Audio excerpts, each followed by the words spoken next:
Halo semuanya, salam sejahtera bagi kita semua. Kembali lagi di video kali ini saya akan membahas sejarah perkembangan bahasa Indonesia.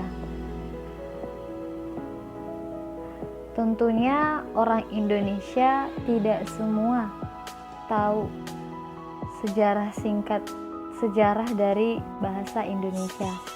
Nah, di sini saya akan menjelaskan sejarah singkat bahasa Indonesia.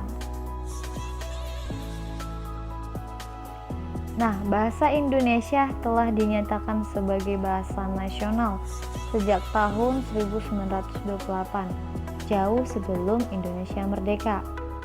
Saat itu bahasa Indonesia dinyatakan sebagai bahasa persatuan dan menggunakan bahasa Indonesia sebagai perekat bangsa.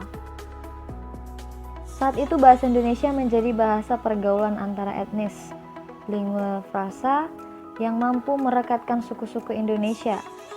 Dalam sejarahnya, bahasa Indonesia lahir dari bahasa Melayu tertua, dibuktikan dari prasasti Raja-Raja Sriwijaya pada abad ke-7. Bahasa yang digunakan dalam prasasti tersebut menunjukkan bahwa bahasa Melayu digunakan sejak zaman Kerajaan Sriwijaya, dan prasasti-prasasti yang membuat bahasa Melayu pada masa itu diantaranya yaitu prasasti kedudukan Bukit Tulis menggunakan huruf Pallawa dalam bahasa Melayu kuno. Prasasti ini ditemukan pada 29 November tahun 1920, bertempat di tepi Sungai Tatang, Kampung Kedudukan Bukit, Kelurahan 35 Ilir, Kecamatan Ilir Barat 2, Palembang, Sumatera Selatan. Nah, kita lanjut, yaitu mengenai, ini merupakan bukti tulisan prasasti kedudukan Bukit pada 682 sampai 683 Masehi pada saat itu. Lalu kita beranjak kepada prasasti Talang Tuo pada 684 Masehi. Prasasti Talang Tuo ditulis menggunakan huruf aksara Pallawa dalam bahasa Melayu kuno. Prasasti ini ditemukan pada 17 November 1920 bertempat di kaki Bukit Seguntang dan dikenal sebagai peninggalan Kerajaan Sriwijaya. Dan hingga kini prasasti Talang Tuo ini berada dalam kondisi yang baik dan telah menjadi koleksi Museum Nasional Jakarta sejak tahun 1920. Prasasti Talang Tuo ini ditemukan oleh seorang residen Palembang kontemporer bernama Louis Constant Bastenay. Nah, inilah gambar dari prasasti Talang Tuo. Kita lanjut yang ketiga, prasasti Kota Kapur pada 686 Masehi. Prasasti Kota Kapur adalah prasasti kutukan yang dibuat oleh seorang penguasa dari Kadatuan Sriwijaya Dapunta Hayang yang bernama Dapuntayang.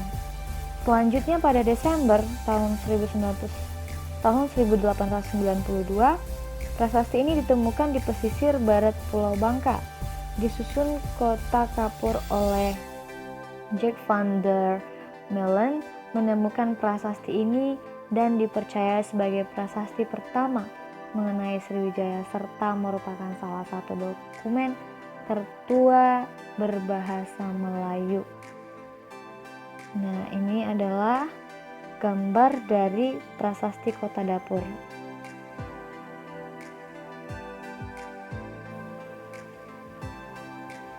Berikutnya yaitu perkembangan bahasa Indonesia.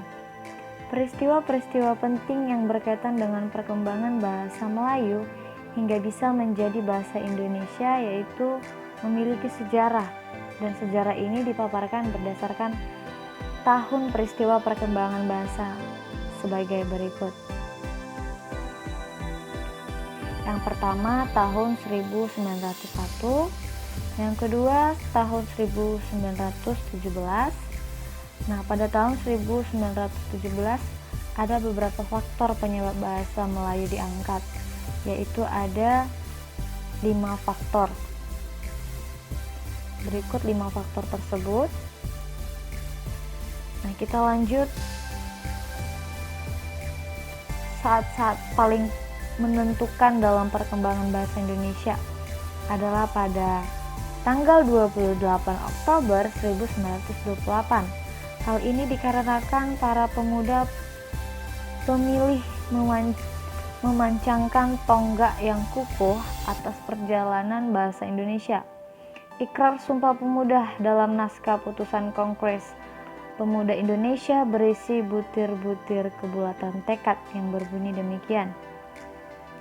1. Kami putra dan putri Indonesia mengaku bertumpah darah yang satu, bangsa Indonesia. 2. Kami putra putri dan Indonesia mengaku berbangsa yang satu, bangsa Indonesia. Yang ketiga, kami putra dan putri Indonesia menjunjung bahasa persatuan, bahasa Indonesia. Pada pernyataan ketiga dalam Sumpah Pemuda tersebut merupakan pernyataan tekad kebahasaan yang menyatakan bahwa bangsa Indonesia menjunjung tinggi bahasa Indonesia. Hal ini, sejarah ini terjadi pada tahun 1928.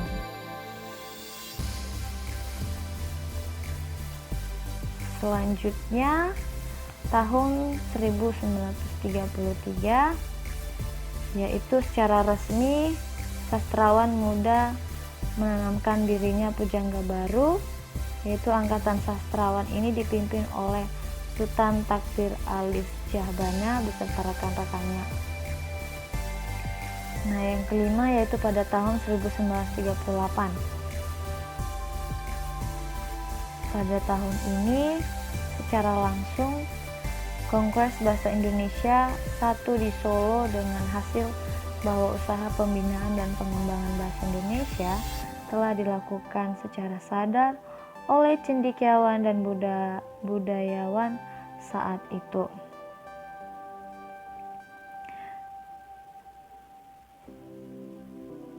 Yang keenam, tahun 1945, penandatanganan Undang-Undang Dasar 1945 pada 18 Agustus 1945 yang dalam pasal 36 menetapkan bahwa Indonesia sebagai bahasa negara.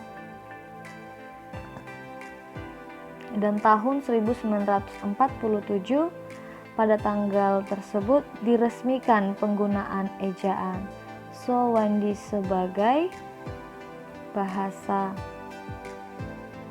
Indonesia adalah bahasa kesatuan Indonesia, bahasa negara. Nah, tahun 1954 bahasa Indonesia diangkat sebagai bahasa nasional dan ditetapkan sebagai bahasa negara melalui Kongres Bahasa Indonesia II di Medan pada tanggal 28 Oktober. Selanjutnya tahun 1972, di mana dalam pidato kenegaraan di depan sidang DPR yang dikuatkan pula dengan keputusan Presiden nomor 57 tahun 1972, Presiden Republik Indonesia meresmikan penggunaan ejaan bahasa Indonesia yang disempurnakan. Nah, pada tahun ini diresmikanlah bahasa Indonesia dengan beberapa undang-undang. Dan tanggal 26 November 2016 resmi berlaku di seluruh Indonesia sebagai pedoman umum ejaan bahasa Indonesia sampai sekarang. Tahun 1978 sampai 2 November 1978 diselenggarakan Kongres Bahasa Indonesia ketiga di Jakarta untuk memperlihatkan kemajuan, pertumbuhan, dan perkembangan bahasa Indonesia tersebut. Pada tanggal 21 sampai 26 November 1983 kembali diselenggarakan Kongres Bahasa Indonesia kelima di Jakarta pada tanggal 28 Oktober sampai 3 November pada tahun 1988 diselenggarakan Kongres Bahasa Indonesia kelima di Jakarta dengan dihadiri oleh sekitar 700 pakar bahasa Indonesia dari seluruh Nusantara. Nah, kemudian pada tanggal 28 Oktober kembali diselenggarakan Kongres Bahasa Indonesia. Pada tanggal 26 sampai 30 Oktober 1998 diselenggarakan Kongres Bahasa Indonesia. Kembali terus diselenggarakan.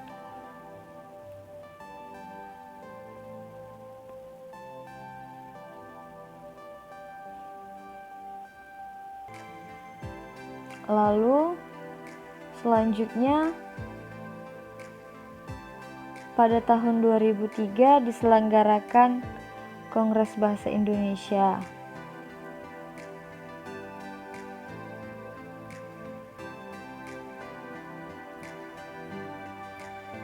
Berikut merupakan dari yang pertama sampai yang ke-17 sampai tahun 2013 perkembangan bahasa Indonesia menjadi bahasa nasional,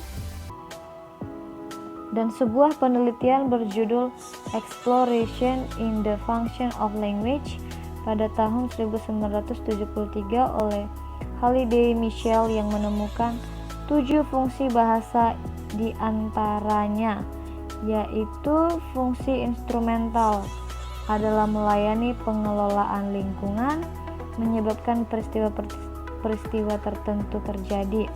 Contohnya dalam seperti kalimat kakek melihat bahwa anjing telah menggigit kaki anak itu. Dan yang kedua, fungsi regulasi adalah bertindak untuk mengawasi serta mengendalikan peristiwa-peristiwa yang ditujukan untuk mengatur serta mengendalikan orang lain. Yang ketiga, fungsi representasional adalah penggunaan bahasa untuk membuat pernyataan-pernyataan, menyampaikan fakta-fakta pengetahuan, menjelaskan dan melaporkan dengan perkataan lain, atau menggambarkan realitas yang sebenarnya. Nah, selanjutnya, pengertian ragam bahasa di dalam berkomunikasi perlu memperhatikan aspek, yaitu ada 4 aspek: situasi yang dihadapi, permasalahan yang hendak disampaikan, latar belakang pendengar atau pembaca yang dituju, dan yang keempat, medium atau sarana bahasa yang digunakan. Berdasarkan situasi pemakaiannya, ragam bahasa terdiri atas 3 bagian, yaitu ragam bahasa formal, ragam bahasa semi formal, dan ragam bahasa non formal.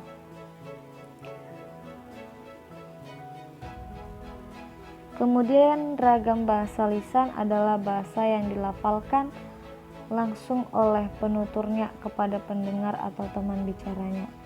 Ragam bahasa lisan ini ditentukan oleh intonasi alam pemahaman maknanya. Berikut itu ada 3 seperti yang tertera di atas, dan juga ragam bahasa ditulis adalah ragam bahasa yang ditulis atau dicetak dengan memperhatikan penempatan tanda baca dan ejaan secara benar. Ini menurut Arifin pada tahun 2008. Kemudian klasifikasi ragam bahasa. Klasifikasi ragam bahasa ini dibagi atas 5 tingkat, yakni yang pertama ragam baku atau frozan, yang kedua ragam resmi atau formal, yang ketiga ragam usaha atau konsultatif, yang keempat ragam santai atau casual, yang kelima yaitu ragam akrab atau intimate, dan yang ketiga pembahasan tentang laras bahasa. Laras bahasa adalah kesesuaian antara bahasa dan fungsi pemakaiannya.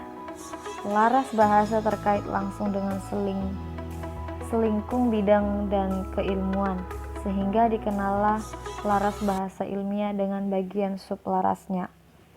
Perbedaan di antara sub-sub laras bahasa seperti dalam laras ilmiah itu dapat diamati dan menggunakan kosakata dan bentukan kata, penyusunan frasa, klausa, dan kalimat, penggunaan istilah, pembentukan paragraf, penampilan hal teknis, dan menampilkan kekhasan dalam wacana. Nah, di sini ada laras bahasa. Laras bahasa tersebut memiliki persyaratan dalam karya ilmiah.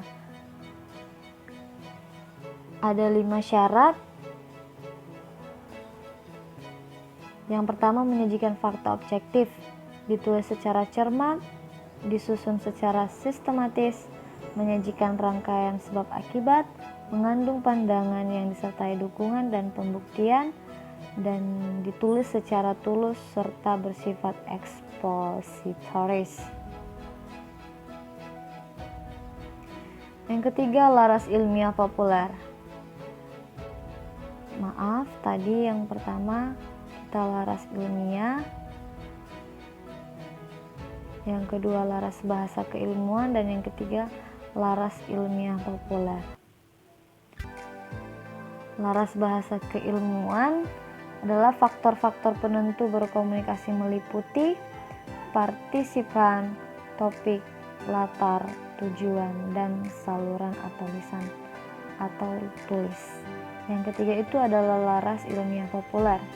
Laras ilmiah populer merupakan suatu tulisan yang bersifat ilmiah, tetapi diungkapkan dengan cara penuturan yang mudah dimengerti.